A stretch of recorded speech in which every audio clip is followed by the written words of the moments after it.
Alô, bom dia, bom dia. Segunda-feira, 1º de abril, um quarto, um quarto do ano, um quarto de 2024 se foi, o primeiro trimestre se foi, certo? Começamos agora o segundo trimestre, abril, maio, junho, certo? E mais um quarto à frente, então a gente chega à metade do ano e assim a vida vai rolando, certo? Mas deixa eu falar uma coisa para vocês. Levei outro dia um som aí, sabe, no banjo, certo?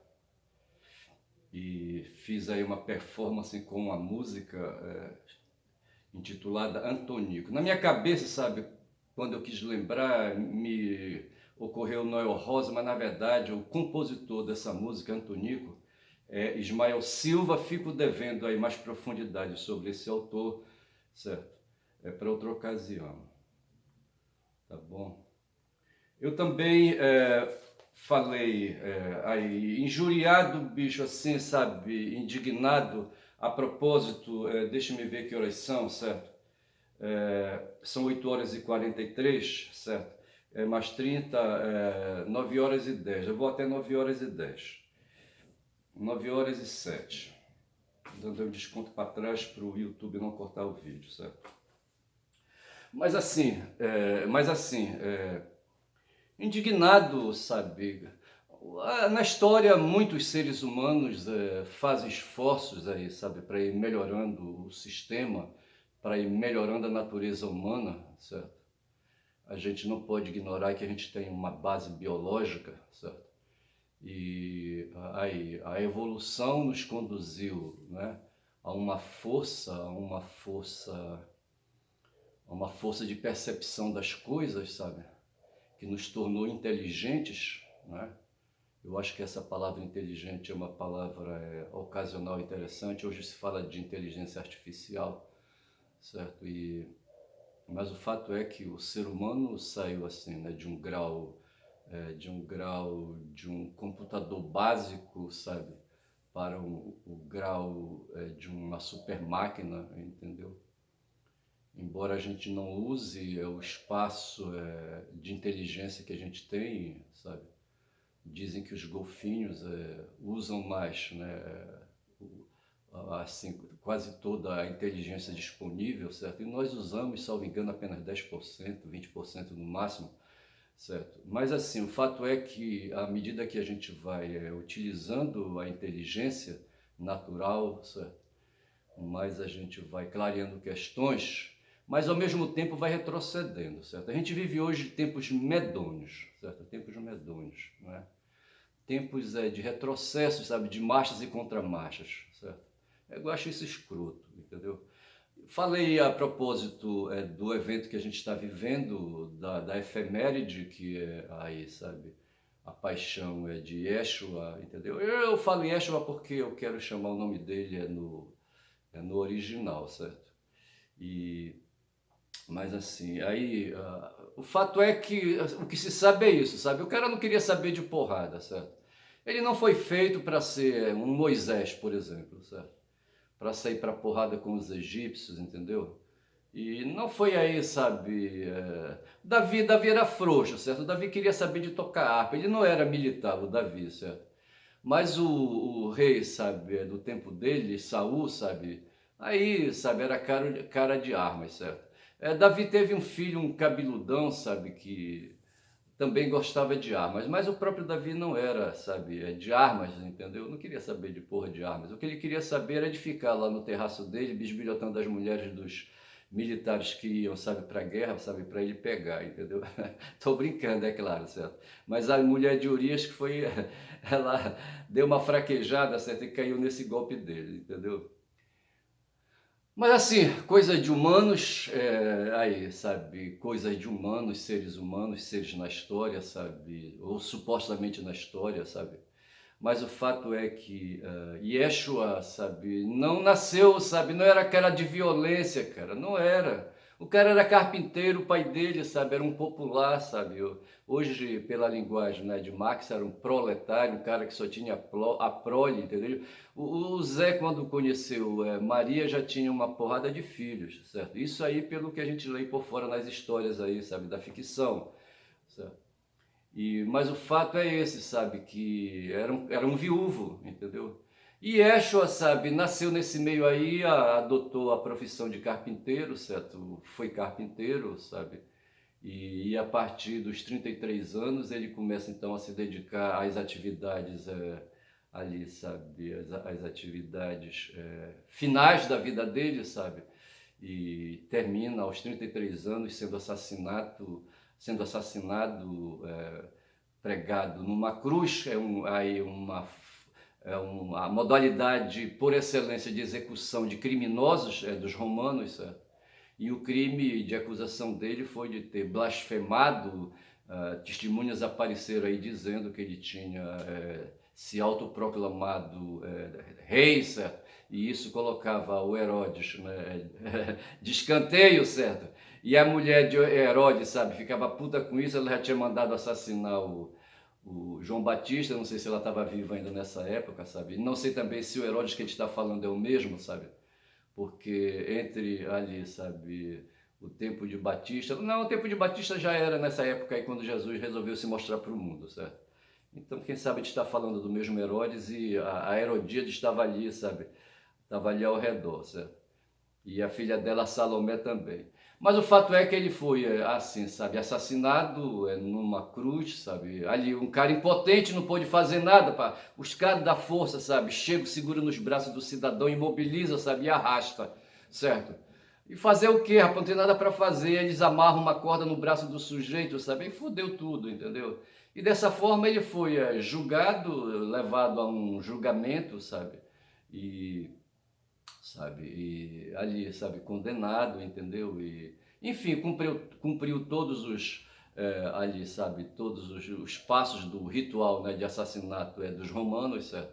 E foi pregado numa cruz com uns pregões de ferro, sabe, que rasgaram a palma da mão dele. Na verdade, o pulso, porque se tivessem pregado ferro ali, os pregos na palma da mão, sabe, teria rasgado. Eles furaram no pulso, que era ali, sabe, tinha mais condições dos tendões ali, sabe, do braço segurarem o corpo do cara, entendeu? Enfim, mas assim encerra a vida desse sujeito, sabe, que se apresentou aí dentro de uma história no Evangelho fantástica, sabe, uma história fantástica, sabe, nascendo, vindo, sabe, a ser concebido sem espermatozoide, sabe, masculino, entendeu? O gameta masculino não entrou em cena, de repente, nem se sabe também se ela estava ali, sabe, ali preparada para ali, sabe, naquele momento que as mulheres ficam ali, sabe, com o tempo, o óvulo, né, querendo maduro, sabe, ser fecundado, entendeu? Não se sabe se isso aconteceu. Aí tem toda essa história aí que não é uma novidade, certo? Não é uma novidade. No mundo dos gregos, por exemplo, eu não sei bem no mundo dos romanos como era isso, certo? Mas era comum, sabe, as mulheres aparecerem gestantes e dizer que tinham sido Zeus. Umas diziam, certo? A mãe de Hércules, por exemplo, a mulher e o nome do cara não vem de novo, certo? Mas assim, a mãe de Hércules, sabe, inocente pariu, sabe, Hércules, Heracles, entendeu? E até o último momento afirmava para o marido dela, sabe, que ele era o pai, certo? Que foi ele que pegou ela, entendeu? A gente devia começar a fazer uma viagem que ele fez, entendeu?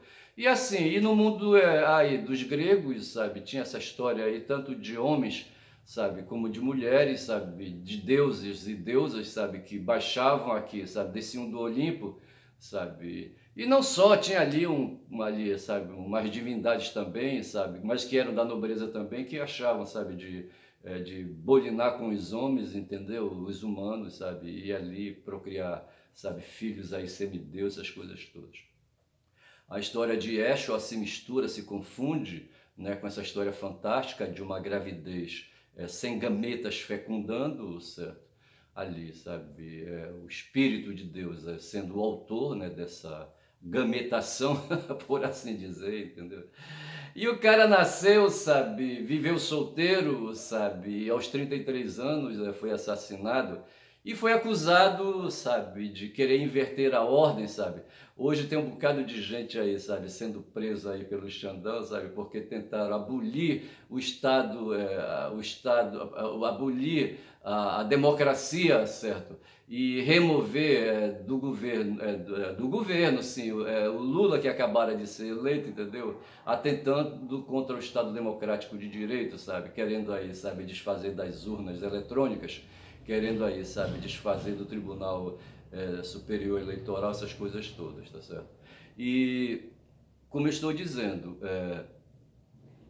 Yeshua teria sido acusado por ter blasfemado, certo? Blasfêmia, entendeu? Foi essa coisa de ele diz, as testemunhas disseram, não, ele anda dizendo aí que ele é Deus, certo? Que ele é Deus, sabe? E que ele é Deus e que ele é rei, vai ser rei, não sei mais o que. Aí o Herodes, sabe, queria só um pretexto já para saber que ele era primo, né, de Batista, e Batista já tinha tido a cabeça cortada, certo? E oferecido a Salomé numa bandeja de prata, entendeu?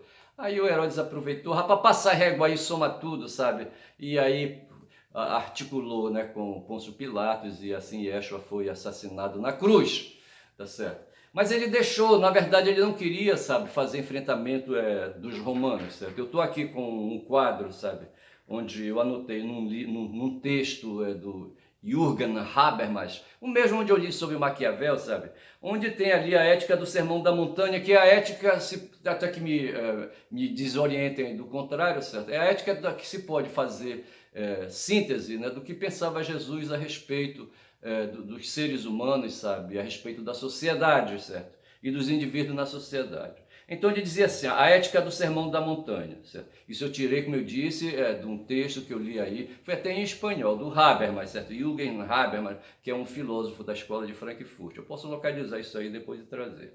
Então dizia assim o que eu anotei, certo? Seguinte, em matéria de relação de estrutura social, nenhum domínio. Domínio lembra dominus, em latim, certo? Dominus quer dizer senhor, domus quer dizer a casa, certo? Nenhum dono de casa, nenhum senhor da casa, certo? Nenhum senhor, então. Todos são livres, tá certo? Todos são livres. Senhor, escravos. Na época prevalecia a escravidão, como hoje, bicho, como hoje não tem diferença, certo? Hoje nós temos aí a burguesia que nos atormenta, sabe? Que nos coloca, eles se colocam na condição de senhores e nós aqui, proletários, na condição, sabe, de escravos, certo? Mas naquela época, 2000 anos atrás e um pouco mais, Yeshua dizia, nenhum domínio, certo? Nem burguês, nem proletário, claro que ele não falou assim, nenhum domínio, nem senhor, nem escravo, certo? Todos são livres, certo? Todos são livres. Os donos de propriedades, certo? Os donos de camelo, certo? Os donos de gado aí, os donos de propriedades com agricultura, aquela coisa toda, aí, sabe, são iguais àqueles de quem eles tomam serviço, sabe? Então eles não podiam estar acumulando aí os benefícios, o poder econômico aí, sabe? Para trazer pessoas para dentro da sua propriedade, para trabalharem para eles, certo? Não podia, porque todos são livres e não poderiam estar recebendo aí, sabe, recompensas em troca do seu esforço pelo trabalho, certo? Deveria haver ali uma situação diferente. Então todos são livres, nenhum domínio. Nenhuma diferença social, todos são iguais, nenhuma diferença social. Não pode o Senhor dizer que é Senhor, não pode aí o Senhor dizer que aquele que trabalha para ele é servo, sabe? É empregado ou coisa assim. Não pode, não tem diferença social. Todos são iguais, então livres e iguais. Liberdade e igualdade. Isso quem falou foi Yeshua, bicho. Quem falou foi Yeshua. E quem está dizendo aí que Yeshua falou, sabe? E resume aí, sabe? Aí, a ética do Sermão da Montanha é Habermas. Certo? E aí ele avança mais um pouco, certo? Né? Não há propriedade pessoal excluidora, certo? Então, no tempo dele, ali havia, sabe, os proprietários, sabe? Aqueles que, sabe, ele repudiou, né? Quando uma vez chegou lá no pátio do templo, sabe, viu aquele mercado lá desgraçado ali, todo mundo vendendo tudo, certo? E ele disse, olha, não há propriedade pessoal. Ninguém pode querer ter assim, aí, sabe, um castelo, sabe, querer ter... Na época não tinha castelo, né? Assim, né? Como foi na Idade Média, certo? Mas ninguém pode ter aí um palácio, certo? E, sabe, e excluir, sabe, aí, sabe, deixar a maioria viver em casebre, em palhoças, sabe? Em casas aí, sabe? Mal construídas, etc. E tal. Não há propriedade pessoal, né? E excluidora, certo? Tudo é de todos em comum. Olha essa coisa aí, certo? Tudo é de todos em comum, né? Todos possuem direito a tudo. Todos, certo? Todos possuem direito a tudo. Então essa é a ética, sabe, do Sermão da Montanha. Foi isso que Yeshua deixou, sabe? Ele não quis pegar em espada, sabe? Não quis pegar em espada, né? E sair aí, sabe, derramando sangue de romanos, sabe? E correndo o risco de derramar o próprio sangue. Ele não quis saber disso. Deixa-me ver aqui, são agora 8h57. Quem lembra aí, sabe em que horário eu comecei, certo? Às 8h43, certo? Ai, tem o quê? 14 minutos já, estou na metade do vídeo, certo? E assim, sabe? Então eu precisava trazer, para mim, essa leitura que eu fiz do Habermas, sabe? Essa anotação eu tirei de um quadro, sabe? De um quadro aí de magnético, certo? Rapaz, acho que foi em 2019, certo? Ele fica me olhando o tempo todo, mas está aí, em 2019 que eu fiz esse quadro assim, certo? E hoje, sabe, para ocupar agora esses mais 10 minutos que faltam, certo? Hoje são 1º, né, de abril de 24, certo? Segunda-feira, né? E no jornal Bom Dia 247 de hoje, certo? Que começa às 6h30 da manhã. O primeiro tema foi o rescaldo, eu anotei assim, rescaldo do golpe de 64, certo? E um outro assunto foi assuntos sobre a Venezuela, certo? Sobre a Venezuela, aquela conversa, sabe? O Lula inventou aí, sabe? De se meter nas questões eleitorais lá dos venezuelanos. O Lula, porra, quer tutelar, sabe? Quer tutelar o Maduro, entendeu? Ele quer ser o pai do Maduro, não pode. Ele fala, sabe, que ele chamava atenção também, sabe, do antecessor de Maduro, como é que chamava ele? O coronel. Ei, memória, me ajuda aí, caralho. É o Chaves, certo? O Chaves, ele falava que o Chaves era muito acelerado, certo? Ontem o cara falou aí numa entrevista, sabe, que foi o Milton Temer, certo? Milton Temer. Esse Milton Temer é famoso. No próximo vídeo eu vou trazer alguma coisa a respeito dele. Mas ele estava ontem, assim, sabe, numa live no DCM, entendeu? Com o Maringoni, Domingão, sabe, do DCM. E num certo momento ele falou assim, rapaz, é o seguinte, o pessoal fala que o Lula é estadista, certo? Mas ele não é estadista, ele é sindicalista, certo? Mesmo na presidência, sabe, o que ele faz, tudo o que ele faz é coisa de sindicato, porra, coisa de sindicalista. Ele vê tudo, sabe, sobre... Aí ele, claro, isso aqui já por minha conta, certo? Sobre a estrutura do sindicalismo, tá certo? E então essa história aí, né, o Maduro, sabe... O Maduro, ele não intervém, claro que ele intervém, bicho, claro, ele é o presidente da República e é o líder, né, da Venezuela, certo? E os órgãos, as instituições estão afinadas com ele, estão alinhadas com ele, como hoje, por exemplo, o Supremo Tribunal, dizem aí os detratores, certo? O Supremo Tribunal está alinhado com Lula, certo? Com o Poder Executivo, entendeu? Da mesma forma como o Congresso, sabe? E aliás, duas casas do Congresso estão alinhadas entre si, certo? O Legislativo, entendeu? E assim, então são coisas dos humanos, bicho, são coisas dos humanos, certo? Aí tudo que acontece lá agora no processo eleitoral, os venezuelanos têm instituições eleitorais, certo? Deve ter lá entre aspas, um TSE, tá certo? E que toma decisões. Aqui em Belém, por exemplo, vai ter eleições agora no Brasil para prefeito, certo? Quem quiser sair candidato a partir do momento que o calendário eleitoral começar a funcionar para receber as inscrições, os pedidos, sabe, de inscrição no processo eleitoral, de registro de candidatura, etc. e tal, esses pedidos são feitos no Tribunal Regional Eleitoral, certo? O cidadão tem que dirigir uma petição, vai ver que por meio eletrônico, certo? Na internet mesmo, certo? Preenche ali um formulário e dessa forma se habilita a ser candidato, certo? Na Venezuela é a mesma porra, caralho. Quem coordena isso é o Tribunal Eleitoral deles lá, certo? O Tribunal Regional, coisa que valha. O tribunal é estadual e federal, certo? Não tem tribunal municipal. Quem responde aí, sabe? Se bem que tem os juízes eleitorais, certo? Tem os juízes eleitorais e tem as zonas eleitorais, certo? Então eu reformulo aqui os meus conceitos, certo? Talvez dentro do sistema os pedidos de registro se deem perante as zonas eleitorais, certo? Mas é isso, mas o fato é que existe uma organização, sabe? Uma entidade, né? Um órgão que cuida das eleições, certo? E esses órgãos são autônomos, bicho, sabe? E o Maduro não é ele que recebe, não é ele que está lá do outro lado, sabe? Aqui com a caneta ou com o teclado aqui, defere ou indefere. Eles estão querendo dizer que a máquina falhou. Sim, mas isso tem recurso para isso, bicho. Se o cara tenta fazer um registro e não consegue, ele peticiona no sistema e diz que não conseguiu e avança. Aí o que aconteceu? A diplomacia resolveu aí chamar os diplomatas aí para falarem um pouco aí de direito eleitoral dos venezuelanos, porque os caras não querem saber disso. E é esquisito que a diplomacia brasileira, sabe, não aprofunde isso e oriente o Lula, rapaz. O que é isso? O Lula quer ficar puxando a orelha do Maduro e não pode. E quanto à questão do rescaldo do golpe, sabe, tem a ver aí, tem dois Mourão na história, certo? Tem o Olímpio Mourão, filho, sabe, que no dia 31, certo? 31 de março, salvo engano, né? O pessoal diz assim, sabe, que os militares dizem que o golpe militar, eles não chamam golpe, dizem revolução, certo? Se deu no dia 31, foi quando o Olímpio Mourão se movimentou lá em Juiz de Fora, certo? Pegou uns tanques velhos que ele tinha e colocou em movimento na direção do Rio de Janeiro, que era onde estava a capital do país, certo? E aí aparece um outro Mourão agora aqui, sabe, no nosso tempo, certo? E que é general, é aposentado, é reformado já e que é senador, certo? É o Hamilton Mourão, sabe?